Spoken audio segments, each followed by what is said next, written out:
오늘 함께 보실 하나님의 말씀은 누가복음 19장 1절에서 10절 말씀입니다. 누가복음 19장 1절에서 10절 말씀 우리 한 목소리로 같이 읽도록 하겠습니다. 예수께서 여리고로 들어가 지나가시더라. 삭개오라 이름하는 자가 있으니 세리장이요 또한 부자라. 그가 예수께서 어떠한 사람인가 하여 보고자 하되 키가 작고 사람이 많아 할 수 없어 앞으로 달려가서 보기 위하여 돌무화과 나무에 올라가니 이는 예수께서 그리로 지나가시게 되미로라. 예수께서 그곳에 이르사 쳐다보시고 이르시되 삭개오야 속히 내려오라. 내가 오늘 내 집에 유하여야 하겠다 하시니 급히 내려와 즐거워하며 영접하거늘 뭇 사람이 보고 수군거려 이르되 저가 죄인의 집에 유하러 들어갔도다 하더라. 삭개오가 서서 주께 여짜오되 주여 보시옵소서. 내 소유의 절반을 가난한 자들에게 주겠사오며 만일 누구의 것을 속여 빼앗은 일이 있으면 네 갑절이나 갚겠나이다. 예수께서 이르시되 오늘 구원이 이 집에 이르렀으니 이 사람도 아브라함의 자손이미로다. 인자가 온 것은 잃어버린 자를 찾아 구원하려 함이니라. 아멘. 예수님께서 오늘 여리고라는 성으로 들어가십니다. 거기서 삭개오라는 한 사람을 만나게 되는 이야기입니다. 우리가 잘 알듯이 삭개오의 직업은 세리입니다. 세리는 세금을 거두어 드리는 사람이죠. 당시 이스라엘은 로마의 지배를 받고 있었던 상태이기 때문에 세리는 유대인들로부터 세금을 걷어서 로마에게 갖다 바치는 그러한 일을 했었습니다. 그러다 보니 사람들이 곱게 보지 않죠. 마치 로마의 앞잡이 역할을 하는 어떤 배신자 같은 그런 이미지였습니다. 더군다나 오늘 본문에 보니까 이 삭개오의 신체적인 특징 중에 하나가 키가 작은 사람이었다라고 말합니다. 그래서 예수님을 볼 수가 없었어요. 지금이야 키가 크건 작건 뭐 큰 문제가 없지만 이 당시에는 키가 작거나 매우 또 왼손잡이이기 때문에 오른손을 잘 못 쓰거나 서툴거나 아니면 시력이 아주 나쁘거나 또는 태어날 때 어떤 질환을 가지고 태어난 사람은 분명히 저 사람은 어떤 죄가 있어서 하나님이 심판하고 저주를 내리셔서 저렇게 된 것일 거다라고 사람들은 문화적으로 생각했었습니다. 우리가 추측해 볼 수 있는 것은 삭개오는 그래서 사람들에게 늘 인정받지 못하고 손가락질 받는 그런 입장에 놓였던 사람이에요. 그런 삭개오는 성공하기 위해서 성공만이 사람들의 그런 무시와 또 놀림으로부터 모든 것을 보상받을 수 있는 유일한 길이다라고 생각했습니다. 그래서 그는 돈을 많이 버는 것이야말로 그 모든 것들을 보상받는 것이기 때문에 올라가고 또 밟고 올라가려고 했습니다. 예수님이 오신다는 소문을 듣고 그도 예수님을 보고 싶어 했기에 찾아갔지만 이미 사람들에게 가렸고 운집한 사람들 뒤에서 예수님을 볼 수 있을 만큼 그는 키가 크지 않았습니다. 그래서 삭개오가 선택한 방법은 이제까지 그가 살아왔던 방식 그대로 나무 위로 올라가는 것이었습니다. 마침 예수님이 지나가는 길 앞에 돌무화과 나무가 있었습니다.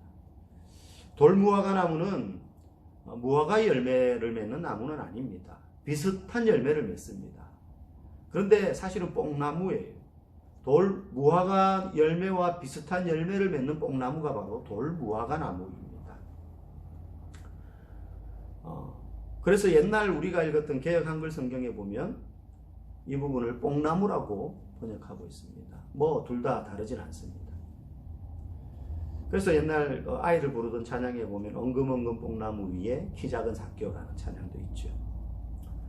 어찌되었던 삭개오는 나무 위로 올라갔습니다. 그가 살아온 방식이죠. 그런데 예수님이 지나가시다가 삭개오를 쳐다보십니다. 그리고는 삭개오에게 이렇게 말씀하십니다. 내려오라. 내려오라. 네가 이제까지 성공하기 위해서 성공해야만 사람들에게 인정받겠다 싶어서 올라가는 삶을 살았지만 거기서는 안 된다는, 내려와야지만이 진짜 구원을 맛볼 수 있다. 너의 영혼과 삶이 정말로 구원받을 수 있기 때문에 내려오라고 말씀하십니다. 그리고 내려온 그 삭개오에게 오늘 내가 너의 집에 거하겠다. 이 말씀을 들은 그 주변에 있던 많은 사람들이 수군거리기 시작합니다. 7절에 보면 사람들이 수군거리면서 이렇게 말합니다. 저가 죄인의 집에 유하러 들어간다. 사람들은 삭개오를 죄인 취급했던 겁니다. 예, 세리였으니까요. 그런데 그 순간 감동받은 사람이 있습니다. 아니, 감격한 사람이 있습니다. 깜짝 놀란 사람이 있습니다. 바로 삭개오였습니다. 삭개오는 예수님의 그 말씀을 듣고 깜짝 놀랐습니다. 이제까지 아무도 자신을 초청해 주는 것은 고사하고 자신의 집에 들어와서 같이 밥을 먹을 사람들이 없었던 겁니다. 평범한 사람들은 상상할 수 없습니다. 어떻게 죄인과 같이 밥을 먹느냐 이거죠. 그런데 예수님같이 훌륭한 분이 자신의 집에 들어와서 같이 식사하시겠다는 겁니다. 삭개오는 너무 기뻤습니다. 너무 감격스러웠습니다. 어쩌면 그가 세리가 되고 난 다음에 처음 겪는 일일지도 모릅니다. 너무 기쁘고 감격스러웠던 삭개오가 예수님에게 엄청난 고백을 합니다. 주여, 내 재산의 절반을 가난한 자들을 위해서 다 나누어 주겠습니다. 그리고 혹시 남의 것을 더 빼앗은 것이 있으면 4배로 갚겠습니다. 사실 이 고백은 어마무시한 고백이에요. 왜냐하면 그 당시 세리들은 세금을 걷어서 로마에 냈지만 로마로부터 고정적인 그리고 정해진 월급을 받는 직업이 아니었습니다. 그럼 뭐 먹고 살았느냐? 사람들에게 세금을 더 먹이는 거예요. 10만 원 낼 세금을 20만 원이라고 먹이는 거죠. 그리고는 10만 원은 자기 주머니에 넣는 겁니다. 그렇게 살아왔습니다. 그런데 삭개오는 그 중에서도 세리장이었어요. 얼마나 열심히 그렇게 세금을 걷어들였으면 세리장의 자리에까지 올랐겠어요. 당연히 삭개오도 남의 것을 더 걷었다는 겁니다. 그런데 그것을 4배로 갚겠다는 겁니다. 아마 모르긴 몰라도 삭개오는 자신의 재산 전부를 다 허비해야 되는 지경일 것입니다. 그런데 삭개오는 그렇게 하겠다고 했어요. 예수님은 그런 삭개오의 고백을 듣고 이렇게 말씀하십니다. 오늘날 구원이 내 집에 임했다. 삭개오의 이런 고백이 그를 구원받게 했습니다. 예수님이 구원을 베풀어 주셨습니다. 과연 무엇이 이런 일을 가능하게 했을까? 저는 오늘 여러분들과 함께 이 삭개오의 모습을 통해서 오늘 한국 교회와 또 우리 성도들 한 사람 한 사람이 무엇을 어떻게 회개해야 될지, 무엇이 참된 회개인지에 대하여서 잠시 살펴보고자 합니다. 지금 온 세상은 코로나 사태로 인하여서 정말로 모든 일상이 중지되어 있습니다.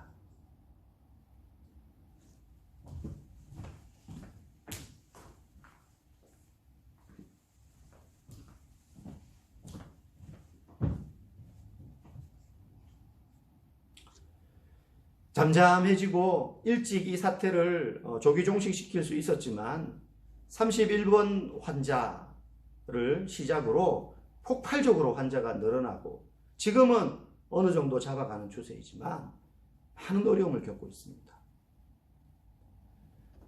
나중에 밝혀졌지만 이 31번 환자가 신천지 신자였습니다. 그 이후로 신천지에 대해서 언론에서 계속 보도하고 취재를 하고 그렇게 온 세상 사람들이 신천지의 실체에 대해서 점점 알아가고 있습니다. 그래서 그런지 어떤 성도분들이 저에게 이런 이야기하는 걸 들었습니다. 하나님께서 신천지를 치시려고 이렇게 하신다. 하나님이 이런 오묘한 방법으로 신천지를 드러내시는구나. 하나님의 능력이다. 한편으로는 그럴 수 있겠다 생각이 들지만 다른 한편으로 이렇게도 생각해 보게 되었습니다. 사실 지금 이런 문제로 인하여서 많은 어려움 가운데 있는 그러한 분들이 바로 성도들입니다. 그리고 교회입니다. 수많은 교회가 예배를 잠정 중단하고 있습니다. 물론 그렇지 않은 교회도 있지만 누군가에게는 한 번, 두 번 예배를 쉬는 것이 대수인가 싶겠지만 사실 한국 교회는요, 일제시대의 그 모진 핍박 아래도 또 6.25 전쟁통에도 피난길에도 모여서 예배 드리는 것을 쉬지 않았던 전통이 있습니다. 분명히 아름답고 너무나도 고귀한 전통이고 또 가르침이죠. 모여서 함께 예배 드리는 것. 그런데 지금 예배를 드리지 않는 교회들이 많습니다. 물론 가정에서 예배 드려도 됩니다. 얼마든지. 함께 거기서 살아계신 하나님이 함께 계신다면, 그리고 그 하나님을 기대하며 참된 예배를 드리는 그 자리는 어느 곳이든 그곳이 교회인 것이죠. 우리 성도들 한 사람 한 사람이 교회이기 때문에. 그럼에도 불구하고 모여서 드리는 이 예배의 전통이 지금 이러한 사태로 인하여서 중단되었다는 것은 너무나 가슴 아픈 일이 아닐 수 없습니다. 그래서 예배를 지속하는 교회나 중단하는 교회나 사실은 많은 어려움 가운데 내린 결정인 것입니다. 저는요, 어떤 분이 신천지 하나님 치시려고 지금 이렇게 하신다라는 이야기를 들을 때에 한편으로는 이 땅의 교회들을 향하신 하나님의 경고의 음성이 아닌가 하는 생각이 들었습니다. 왜냐하면 성경의 역사를 가만히 살펴보더라도요, 어느 순간에라도 이방인들, 하나님을 알지 못하는 사람을 중심으로 해서 하나님이 세상을 섭리하시는 것이 아니라 하나님의 백성들, 구약에는 유대인들, 그리고 신약에 와서는 수많은 그리스도인들, 그들을 중심으로 해서 하나님께서 세상을 섭리하고 있음을 성경이 여실히 보여주기 때문입니다. 하나님이 신천지 같은 이단, 사이비 이런 거 치시는 거야 신경 안 씁니다. 저는 하나님은 언젠가는 그들을 다 심판하실 것이기 때문입니다.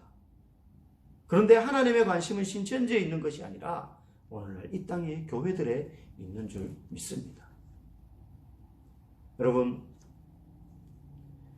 지난 세월 동안 한국교회는 폭발적으로 성장해 왔습니다. 한 1990년대 말 2000년도 오면서부터 그 성장세가 주춤하거나 하락세이지만 그동안 정말로 많은 열매를 한국교회는 먹었습니다. 그러나 그런 성장의 이면 속에는 교세를 확장하고 신자 수를 늘리고 건물을 쌓아 올리는데 급급해서 기복신앙, 하나님 잘 믿으면 복받고 잘 산다, 건강해진다, 모든 것이 만사형통한다, 기복신앙이 진리의 전부인 양 가르쳐서 정말로 유약하고 허약한 껍데기 신자들을 많이 길러낸 그러한 어두운 면이 있습니다. 뿐만 아니라 그런 교세 확장을 위하여서 불의한 정치 세력들과 결탁했습니다. 그리고 그 정치 세력들도 교회를 이용하여서 자기들의 세를 확장해 나가는데, 교회를 이용하는데 그것들과 손절하지 못했습니다. 교회도 그러한 세력들을 등에 업고 힘을 키워 나갔습니다. 때로는 악한 권력자들이 정권을 잡았을 때에 거기에 대하여 선지자적인 음성을 교회가 내어야 되는데 그렇지 못하고 침묵했던 적도 있었습니다. 그렇지 않은 소수의 깨어있는 교회와 성도들도 있었지만 큰 물결은 그와 반대로 교회가 이제까지 흘러왔던 것입니다. 그런 한국교회를 바라보시면서 하나님의 마음은 어떠셨을까요? 구약성경 말라기 1장 10절에 보면 너희 중에 성문을 닫을 자가 있었으면 좋겠다. 아니, 성전문을 닫을 자가 있었으면 좋겠다 라고 말씀하십니다. 이스라엘 백성들이 되돌이키지 않고 그들의 죄를 계속해서 범죄하고 짓는 것을 보시던 하나님이 선지자를 통하여서 말씀하시는 거예요. 너희 중에 성전문을 닫을 자가 있었으면 좋겠다. 결국 어떻게 됩니까? 바벨론이라는 하나님을 알지 못하는 이방인 나라를 통하여서 그 나라를 도구로 사용하셔서 유대를 칩니다. 유다민족을 치십니다. 치게 허용하십니다. 그리고 정말로 성전을 다 무너뜨려서 성전문을 닫게 만드셨습니다. 저는 오늘날 한국교회를 바라보면서 어쩌면 우리가 이 하나님의 경고의 음성인 줄 알지 못하고 원인을 밖으로 돌리고 그렇게 찾는다면 어쩌면 하나님은 이 땅의 교회에 문을 닫게 만드는 날이, 그런 날을 허용하실지도 모르겠다는 두려운 마음이 들었습니다. 여러분, 그럼에도 불구하고 이러한 하나님의 경고의 음성은 이 민족의 교회 가운데 또 다른 기회가 된다고 생각합니다. 그런데 조건이 있습니다. 바로 참된 회개가 있어야 합니다. 참된 회개. 오늘 삭개오가 보여준 회개의 모습이 그러합니다. 삭개오는 말로만 그렇게 했던 것이 아닙니다.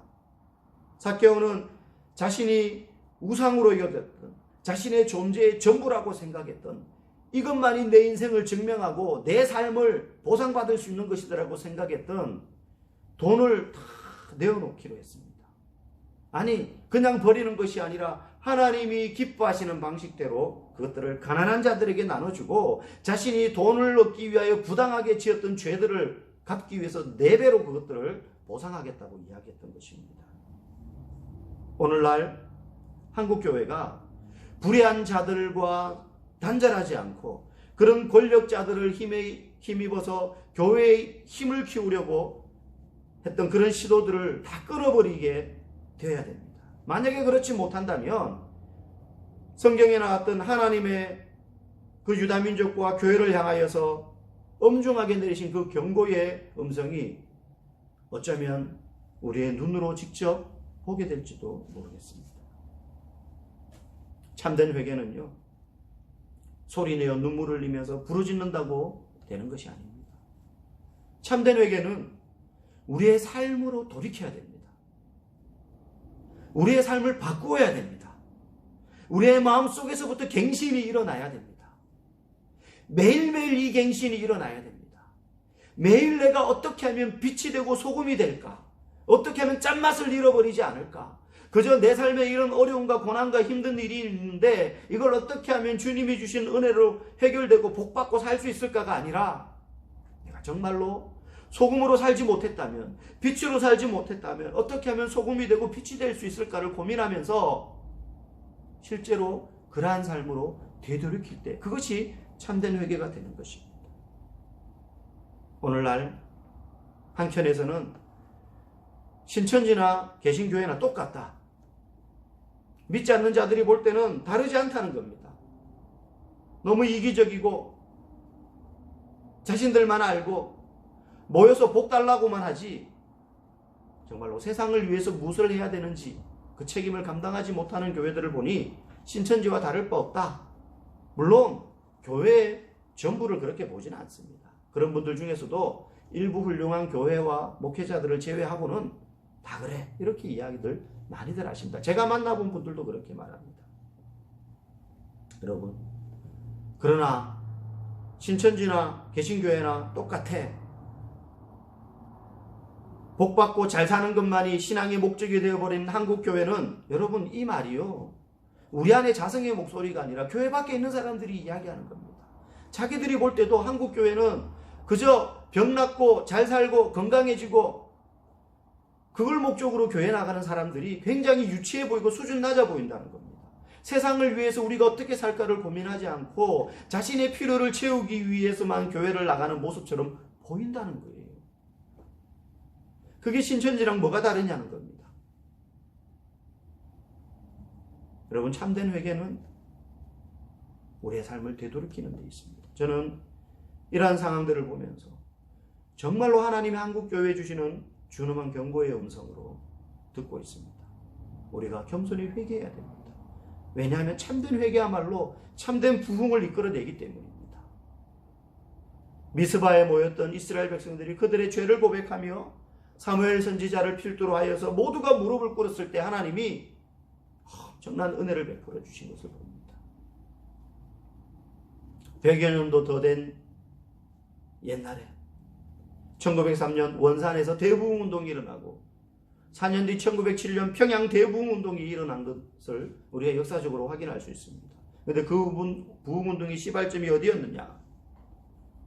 선교사와 장로와 목회자의 회개에서부터 시작되었습니다.